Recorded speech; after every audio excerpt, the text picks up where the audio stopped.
عليكم؟ كنتمنى تكونوا باحسن الاحوال ان شاء الله. اليوم غنشارك معكم مصطلات صغار بالحوت بالطريقه ديالي، يعني ما كياخذوش وقت بزاف، دغيا كيوجدوا. غير تبعوا معايا المقادير بالطريقه ان شاء الله. وبالنسبه للمقادير، اول حاجه هي الحوت. تقدروا تستعملوا اي حوت بيض كيف ما كان، غير ما يكونش فيه الشوك. هنايا كان عندي تقريبا 700 غرام، وتقريبا 650 غرام ديال لي كروفيت او الكامباس. وتقدروا تنقصوا الكميه الا كنتو باغيين تحضروا كميه قليله. وكان عندي الشامبينيونيس، انا كنستعمل هذا النوع هذا، فيه تقريبا 4 ديال الانواع، وكيطيب تقريبا في 10 دقائق. وحتى الاخر مزيان الا بغيتو تستعملوا هذاك اللي في العلب حتى هو. وهنايا كان عندي شويه ديال الزيتون مقطع، انا كنستعمل غير واحد الكميه قليله. وهنايا هاد القزبر والمعدنوس والثومه سبق لي وشاركته معكم. هاد الخلطه هذه ديما ما كتخطانيش، ضروري في اي حاجه كنستعملها. غنخلي لكم الرابط ديال الفيديو لتحت في صندوق الوصف اللي بغاه. وهنايا كان عندي العطري ديال الحوت، خديت منها شويه، والتحميره والبزار والملحه، وتقريبا واحد نص حامضه. زيت العود اللي هو ضروري، وضروري من الهريسه، تقريبا استعملت واحد المعلقه ديال الهريسه، والصلصه ديال الصوجه. وبالنسبه للشعريه الصينيه انا كنستعمل غير كميه قليله باش ما كيجيش، يعني باش كيجي الحوت هو اللي غالب في الحشوه. تقدروا تزيدوا في الكميه الا بغيتوا. وبالنسبه للطريقه، هنايا اول حاجه بديت بها هي ديك الخلطه اللي سبق لي وقلت لكم عليها. درتها هي الاولى تقريبا واحد 2 معالق او 3، وعصرت عليهم هذاك نص حامضه. هكذا كتسهل عليكم، ما كتحتاجوش انكم عاد تجيبوا الثومه بوحديتها وتطحنوها، او المعدنوس بوحدي، كل حاجه بوحديتها، يعني كتلقاوها واجده باش هكا يعني كتختصروا. ومن بعد ضفت ليهم هادوك التوابل ديال الحوت، تقريبا واحد المعلقه صغيره، والملحه والبزار وشويه ديال زيت العود. والهريسه كتبقى اختياريه، انا ضفت معلقه كبيره ديال الهريسه. ومن بعد ضفت ليهم التحميره وشويه ديال الكمون. ما تكثروش بزاف التوابل باش يبقى المذاق ديال الحوت حاضر، سينو غادي يجيكم المذاق غالب ديال التوابل، هادشي علاش ما تكثروش.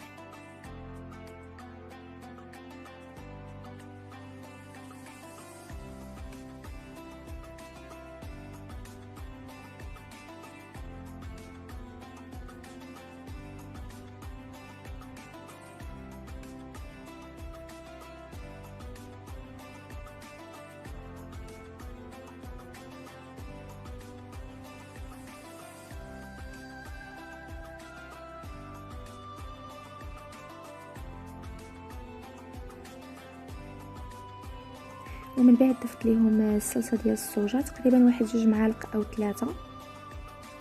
صافي هذه هي الشرموله ديال اللي غادي نخدموها في الحوت يعني كامل. صافي من بعد جبت هذاك الحوت الابيض هو الاول بديت به، درت له ديك الشرموله، ومن بعد دخلته الفران، نقصوا عليه العافيه باش ما يتحرقش ليكم، تقريبا 150 180 درجه، هو دغيا كيطيب.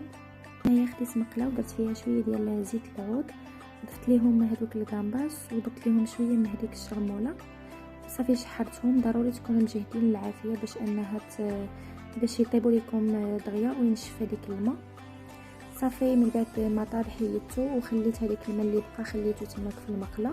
ومن بعد ضفت ليه هذاك الشامبينيونيس حتى هما، كيف قلت لكم يعني 10 دقائق وكيطيبوا. غير ضروري انهم يتشحروا مزيان باش كيرجعوا بحال هكا.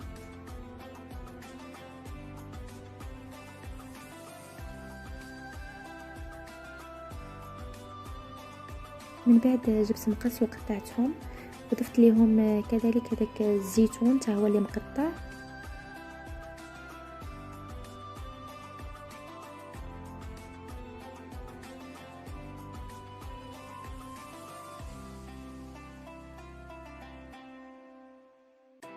من بعد خديت هذيك الشعريه الثانيه بعد ما نشفت من الماء، وضفت لي هذيك الشرموله اللي شاطت وخليتها في المقله حتى هي باش تشرب لينا ديك الشرموله. بهذه الطريقه كتجي بنينه وكتجي شاربه ديك الشرموله ديال الحوت. صافي من بعد ما بردات ضفت لها هذيك الزيتون والشامبينيونيس اللي خلطتهم مع بعضياتهم، والحوت هو هذا الشكل ديالو. من بعد ما طاب قطعته حتى هو طريفات صغار وضفتهم.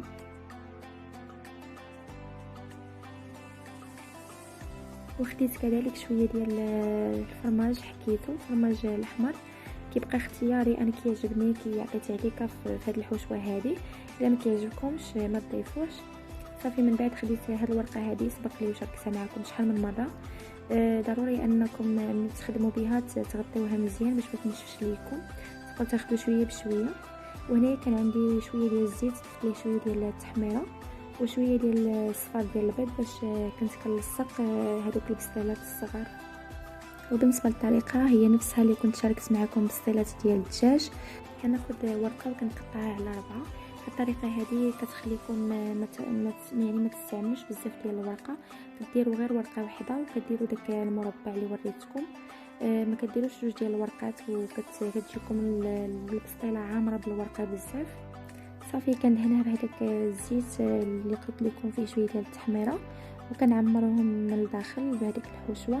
هنايا كنستعمل، تقدروا تستعملوا اي سيركل ولا شي حاجه دائريه.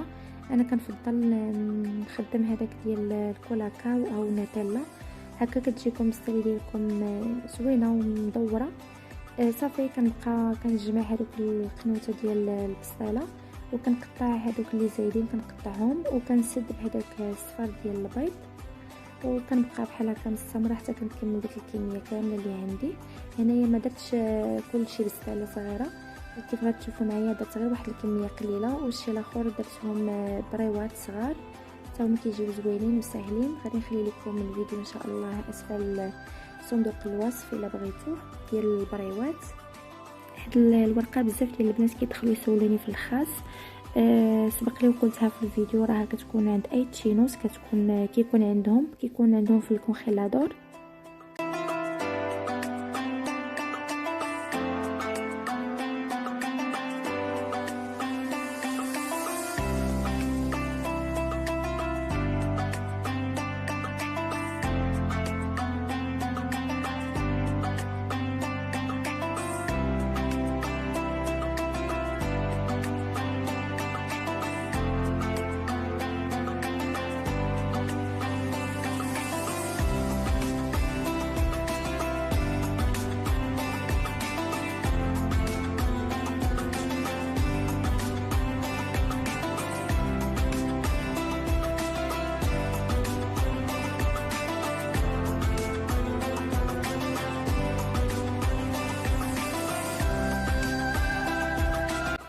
وهذه هي الكميه اللي خرجت ليا، يعني ها كتخرج كميه بزاف هذيك القياس اللي وريتكم.